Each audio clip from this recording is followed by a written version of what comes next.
Let him start. Rider is ready. Watch the gate.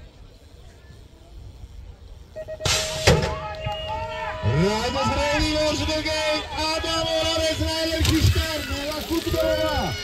Matej Drvička tam ostáva momentálne na tej 5. pozícii. Adam Oravec momentálne nám tam drží po prejazde prvou zákrutou. Prvé miesto, 519. Nela Kučbelová. Nám ide tam na dvojke. Nelka nám ide na dvojke, pozrieme to tretie miesto. 519, 511, Lukáš Stolovský, alebo Matej Tristan to bude.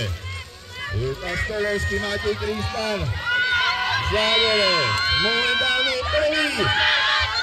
Adam Oravec a ešte posledná rovinka ho delí od toho, aby sa stal majster Slovenska kategórii 6-ročných chlapcov.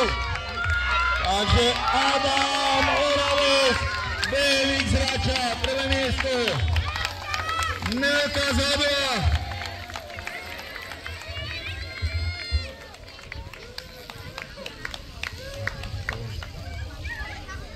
Tak toto bolo na finále najmenších účastníkov.